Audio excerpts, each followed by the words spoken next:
¿Cómo están, amantes de la cultura? El día de hoy vamos a hablar acerca del caso de algunas aerolíneas que han decidido declararse en bancarrota, pero exactamente no es una bancarrota. Estas líneas aéreas van a seguir funcionando. Pero entonces, ¿a qué cosas se han acogido? Pues en Estados Unidos existe una ley de quiebras y tiene varios capítulos.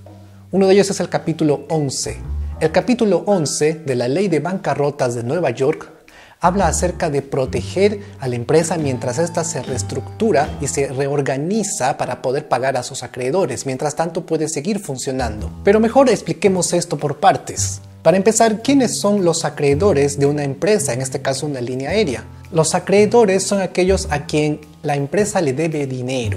Si tú debes dinero a alguien, entonces esa persona es tu acreedor. O sea, LATAM y Avianca adeudan a otras empresas, por supuesto que sí. Hay muchas empresas que prestan servicio para que Avianca y LATAM y otras líneas aéreas presten a su vez sus servicios. El ejemplo más claro son los bancos.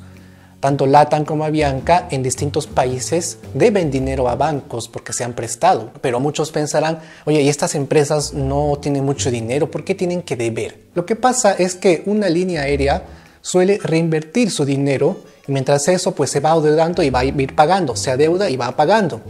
Eso es un proceso natural para que cualquier empresa siga creciendo. Pero ¿quiénes pueden ser los acreedores de estas líneas aéreas? Para empezar están los bancos. En Perú, una de las empresas a quien LATAM adeuda es al BCP. Sabemos que BCP y LATAM han hecho un convenio, tienen ahí negocios entre ellos y pues BCP le presta servicio a LATAM y LATAM le debe dinero a BCP. Ya tenemos un acreedor. Otro acreedor puede ser el FMI, o sea, el Fondo Monetario Internacional y el Banco Mundial. Pero también tenemos acreedores estatales. Recordemos que todas las empresas pagan impuestos y por lo tanto le deben a un Estado un dinero que tienen que pagarle regularmente a medida que van facturando. En el caso del Perú tenemos a SUNAT. Esta institución se encarga de cobrar el impuesto a todas las empresas, ya sean nacionales o extranjeras. En otros países será el Ministerio de Hacienda. Así que ahí tenemos otros acreedores. También puede darse el caso que una línea aérea funcione alquilando aviones. Suele pasar, no todas las líneas aéreas tienen aviones propios y las entidades que alquilan estos aviones pues son los acreedores. Ahora bien, estos aviones no están moviéndose, no están en uso, pero igual tienen que pagarse, ¿no? Los dueños de los vehículos obviamente van a decir, mira, no importa si no estás usando, igual me tienes que pagar el alquiler, el avión está ahí, ¿no? Y es por eso que las líneas aéreas, algunas, tienen que pagar este alquiler. Digo algunas porque otras manejan con aviones propios, ¿no? Pero hay otro tipo de acreedores que no necesariamente encajan como empresarios. Son personas a quienes la empresa, LATAM o Avianca, les debe dinero. Estamos hablando de los empleados. Los empleados prácticamente están prestando su servicio personal para que estas empresas funcionen y tienen obviamente derechos laborales. Una vez que la empresa cierra, se declara bancarrota o se suspende temporalmente, entonces estas personas se ven en un estado vulnerable. Me refiero a los empleados. Se ven en un estado vulnerable y tienen derechos laborales como puede ser seguir cobrando una cierta cantidad de acuerdo a lo que estipule su contrato. Y no solo eso, el Estado de un país vela por sus ciudadanos sin importar que la empresa sea nacional o extranjera.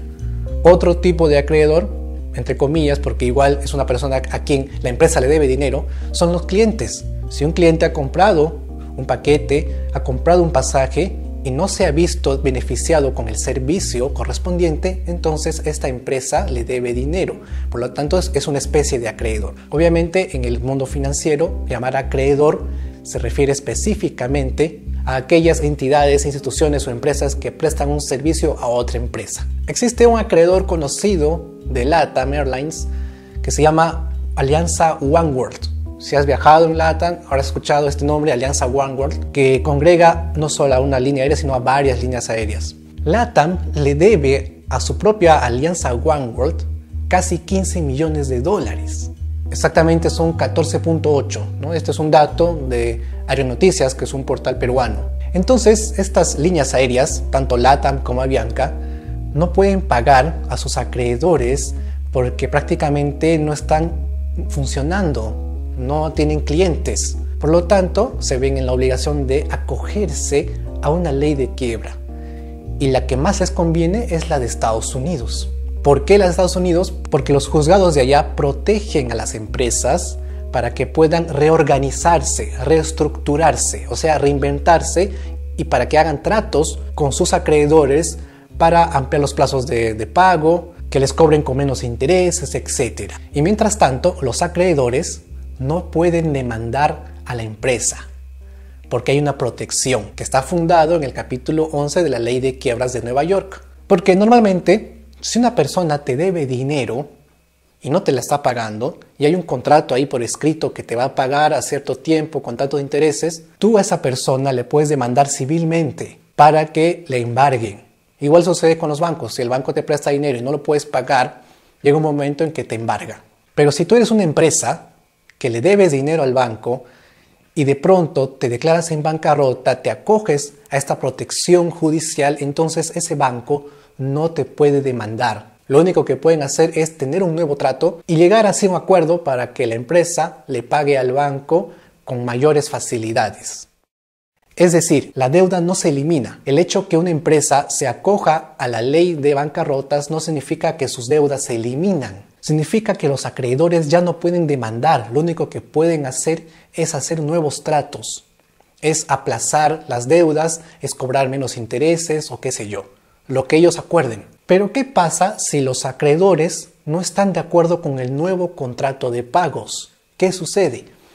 En ese momento, la empresa entra en liquidación. Es un riesgo que ellos asumen. LATAM y Avianca están asumiendo ese riesgo. Si sus acreedores no aceptan ningún contrato nuevo de pagos, entonces estas empresas van a tener que liquidarse. Eso significa que ya es bancarrota de verdad. Una ventaja de acogerse al capítulo 11 de la Ley de Bancarrotas de Nueva York es que esta es aceptada casi en todo el mundo.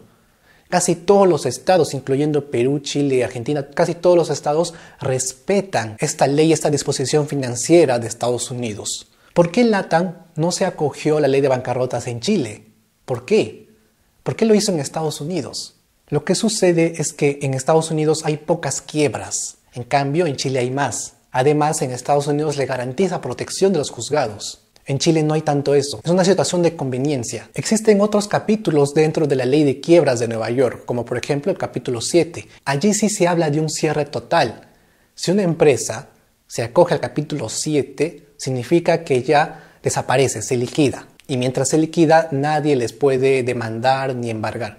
Prácticamente se autoembargan solas porque están vendiendo todas sus cosas para poder pagar las deudas que tienen con sus acreedores. En resumen, acogerse al capítulo 11 de la Ley de Quiebras de Nueva York no significa un cierre, no significa una liquidación. Al contrario, significa una protección del patrimonio.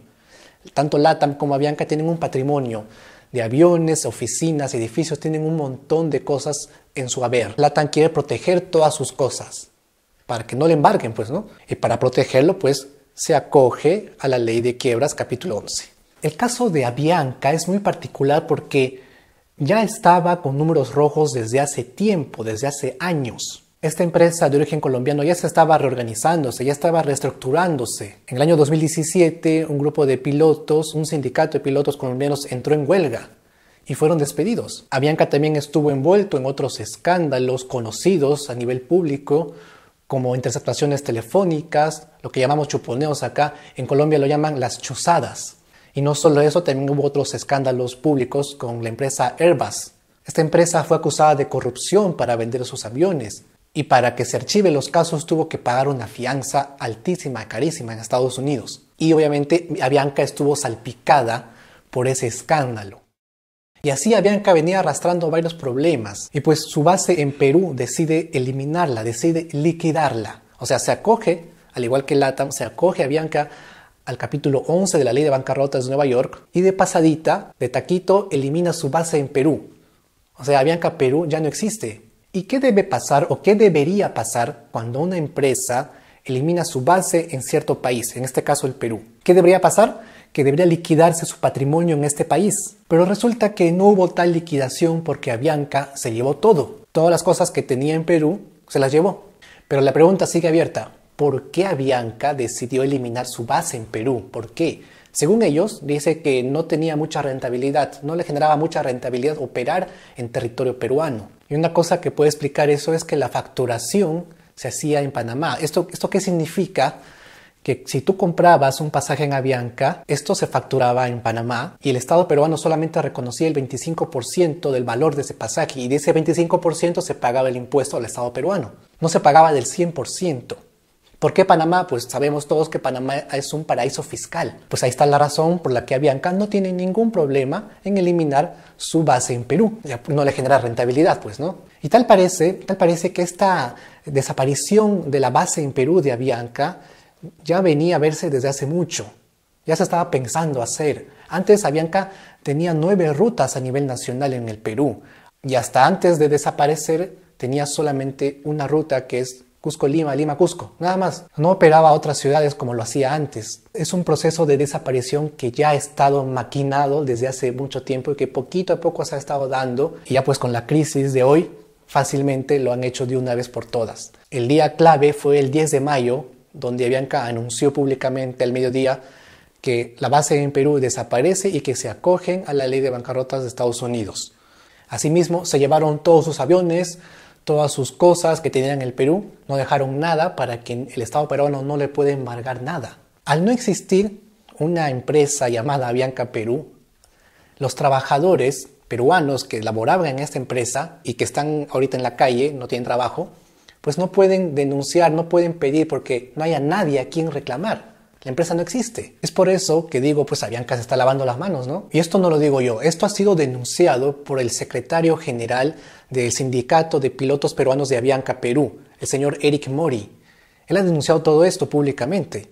Ha dicho claramente la filial de Avianca Perú se disuelve y sin pagar indemnización a todos sus trabajadores sin importarle los años de servicio que tengan. Porque según Sunafil, todos los trabajadores de cualquier empresa, de acuerdo a sus años de servicio, tienen derecho a cobrar una indemnización cuando son despedidos. Y esta indemnización no se ha visto efectuada. Son 917 personas, ex trabajadores de Avianca, o sea, se ha perjudicado a 917 familias peruanas con este cierre. Prácticamente los han dejado en el aire, ¿no? Y nunca mejor dicho. A mí me han llegado bastantes correos de pilotos, ex trabajadores, tanto de Avianca como de LATAM, peruanos que se han visto perjudicados con esto. Me he tomado el trabajo de imprimir y anotar algunos de sus reclamos. Por ejemplo, me dice que Avianca obligó a tomar licencia sin goce de haber, con la promesa de conservar el trabajo.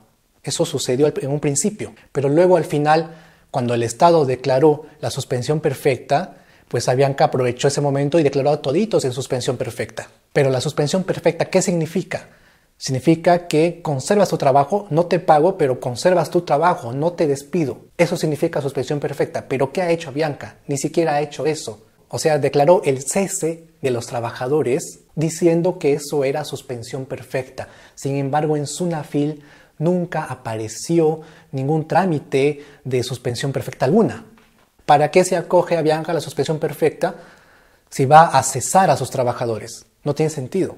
Dice que el 17 de abril les dieron un mísero bono de 400 soles, pero que al final, el 10 de mayo, deciden disolver la empresa. Lo peor, dice aquí, es que Avianca no tiene nada invertido en Perú. Es justamente lo que estaba diciendo hace un rato. Es una empresa de papel. No tiene con qué responder, no tiene propiedades, no tiene activos, no tiene ni un lapicero que diga Avianca en el Perú.